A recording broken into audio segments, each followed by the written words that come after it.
ಕೋಟಿಯನ್ನು 2013ರಲ್ಲಿ 2023ರಲ್ಲಿ ಸನ್ಮಾನ್ಯ ಎಚ್.ವೈ. ಮೋದಿಯವರೇ ಚಿತ್ರ ಮಾಡಿದ್ದಾರೆ. ಚಿತ್ರ ಆಗಿ ಹೋಗಿದೆ. ಇವತ್ತಂತೂ ಅದು ಪೂರ ನಿಚ್ಚಳ ಒಂದು ಫಲಿತಾಂಶವನ್ನು ಇವತ್ತು ಜನರು ನೀಡಿದ್ದಾರೆ. ದೇಶದ ತತ್ವ ಆದರ್ಶವನ್ನು ಜಾತ್ಯತೀತ ತಳಹಾದಿ ಮೇಲಿರುವಂಥ ಈ ದೇಶ, ಆ ದೇಶದ ತತ್ವ ಸಿದ್ಧಾಂತಕ್ಕೆ ಜನರು ಮತವನ್ನು ನೀಡಿದ್ದಾರೆ ಅನ್ನೋ ಮಾತನ್ನು ನಾನು ಹೇಳಲಿಕ್ಕೆ ಬರ್ತೇನೆ.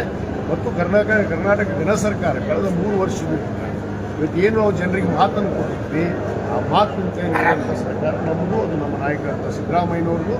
ಆ ಒಂದು ಕಾರಣದಿಂದಲೇ ಇವತ್ತು ಬಾಗಲಕೋಟೆ ಪ್ರದೇಶದಲ್ಲಿ ನಾವು ಅತ್ಯಂತ ಜೈವೇರಿಯಿಂದ ಗೆಲುವನ್ನು ಸಾಧಿಸಿದ್ದೀವಿ ಅನ್ನೋ ಮಾತನ್ನು. ಗ್ಯಾರಂಟಿ ವರ್ಕೌಟ್ ಆಗಲ್ಲ, ನಗರ ಮತ್ತು ಗ್ರಾಮೀಣ ಭಾಗದಲ್ಲಿ ಬೇಸತ್ತಿದ್ದಾರೆ, ಅಭಿವೃದ್ಧಿ ಅನ್ನೋದು ಶೂನ್ಯ ಅನ್ನೋದನ್ನು ಬಿಜೆಪಿ ಆರೋಪಗಳನ್ನು ಮಾಡ್ತಾ ಇದೆ. ಇವತ್ತು ಗ್ಯಾರಂಟಿಯಿಂದಲೇ ಕೈ ಹಿಡಿದ ಅಥವಾ ಏನು ಹೇಳೋದು?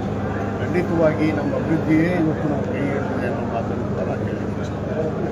ಯಾಕಂದರೆ ಅವರು ಅಭಿವೃದ್ಧಿ ಮಾಡಿದ್ದು ಗೊತ್ತೇ ಇಲ್ಲ. ಇವತ್ತು ಅವರ ಪ್ರಧಾನಮಂತ್ರಿಗಳು ಏನು ಅಭಿವೃದ್ಧಿ ಮಾಡಿದ್ದಾರೆ ಅನ್ನೋದು ಒಂದು ದಿವಸನೂ ಬಾಯಂತ್ರೆ ಮಾತಾಡೋದು. ಮಾತೆತ್ತಿದ್ರೆ ಧರ್ಮದ ಆಧಾರದ, ಜಾತಿಯ ಆಧಾರದ ದೇಶವನ್ನು ಅವರು ವಿಭಾಗ ಮಾಡೋದಕ್ಕೆ ಹೋಗ್ತಾರೆ. ಅದನ್ನು ಜನರು ಸಹಿಸ್ತಾ ಇಲ್ಲ. ಕರ್ನಾಟಕದ ಜನತೆ, ಅದು ವಿಶೇಷವಾಗಿ ಸರ್ವಜನಾಂಗದ ಶಾಂತಿಯ ತೋಟ ಅನಿಸಿಕೊಂಡಿರುವಂಥ ಕರ್ನಾಟಕ, ಆ ಸರ್ವಜನಾಂಗದ ಶಾಂತಿಯ ತೋಟವಾಗಿ ಮುಂದುವರಿಯುತ್ತೆ ಅನ್ನೋದಕ್ಕೆ ಈ ಫಲಿತಾಂಶ ಕಾರಣ ಅನ್ನೋದು. ಸೋಲಿಯನ್ನು ಭೀತಿ ಕಾಣೋದ್ರಿಂದಾಗಿ ಸಿಎಂ ಅವರು 6 ದಿನಗಳಿಂದ ಪ್ರಚಾರ ಭೀತಿ ಹೇಳಿದ್ರು ಅನ್ನುವಂಥ ಮಾತುಗಳನ್ನು ಬಿಜೆಪಿಯವರು ಆರೋಪಗಳನ್ನು ಮಾಡ್ತಾರೆ.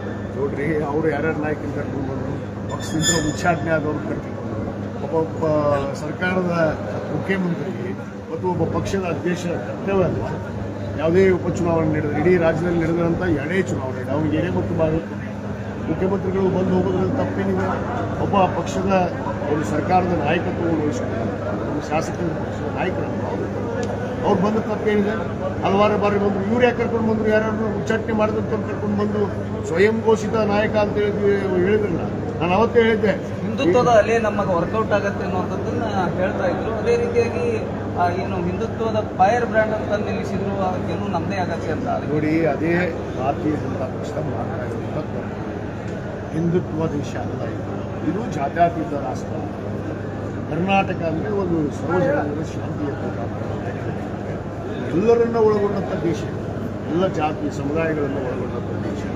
ಅದನ್ನು ಅರ್ಥ ಮಾಡಿಕೊಂಡು ಆ ನಿಲುವಿನ ಮೇಲೆ ಹೋಗ್ಬಂದ್ಬಿಟ್ಟು ಒಂದು ಧರ್ಮದ ಆಧಾರದ ಮೇಲೆ, ಜಾತಿಯ ಆಧಾರದ ಮೇಲೆ ಇವತ್ತೇನು ಚುನಾವಣೆಗಳನ್ನು ಮಾಡ್ತಾ ಇದ್ದಾರೆ ದೇಶದಲ್ಲಿ. ಇವತ್ತು ಖಂಡಿತವಾಗಿ ಒಂದು ದಿವಸ ಇವತ್ತು ಅವ್ರು ಗೆದ್ದಿರಬಹುದು, ಆದರೆ ಖಂಡಿತವಾಗಿ ಇವತ್ತು ಏನು ಫಲಿತಾಂಶ ಬಂತು ಬಾಗಲಕೋಟದಲ್ಲೂ ಜನರು ಉತ್ತರ ಕೊಟ್ಟಿದ್ದಾರೆ. ಇದೇ ಮುಂದಿನ ದಿನಗಳಲ್ಲಿ ಕೂಡ ಖಂಡಿತವಾಗಿ ಈ ಚುನಾವಣೆಗಳು ಮುಂದಿನ 25ರ ಒಂದು ದಿಕ್ಸೂಚಿಯನ್ನು. ಹಿಂದುತ್ವ ಅಲೆ ವರ್ಕೌಟ್ ಆಗಲಿಲ್ಲ ಅನ್ನೋದಾಯ್ತು. ನೋಡ್ರಿ, ಹಿಂದುತ್ವ ಅನ್ನೋದು ಎಲ್ಲಿದೆ? ಸ್ವಯಂ ಘೋಷಣೆ ಮಾಡಿಕೊಂಡವರು ನಾಯಕರು, ಒಂದು ಪಕ್ಷ ಅವ್ರ ಕಿತ್ತಿ ಉಚ್ಚಾಟನೆ ಮಾಡಿದ ಮೇಲೂ ನಾಚಿಕೆಲಾರ್ದು ಬಂದು ಪ್ರಚಾರಕ್ಕೆ ಬಂದ್ರು ಅಂದರೆ ನಾನು ಅವತ್ತೇ ಹೇಳಿದ್ದೆ, ಚರಂತಿ ಮಠನ ಕೆಲಸಕ್ಕೆ ಬಂದಿಲ್ಲ, ಇವರು ಸೋಲ್ಸಕ್ಕೆ ಬಂದಾರೆ ಅಂತೇಳಿ. ಎಲ್ಲ ನಾಯಕರು ಕೂಡ ಸೋಲಿಸಿದ್ದಾರೆ. ಅದರಲ್ಲಿ ಸಿ ಪಾಟೀಲ್ ಏನು ಮಾತಾಡಿದ್ದು? ಸಿ ಪಾಟೀಲ್ ಒಬ್ಬ ದೊಡ್ಡ ನಾಯಕ ಅಂತ ಹೇಳಿ ಜಂಬ ಕೊಚ್ಕೊಳ್ಳೋರು.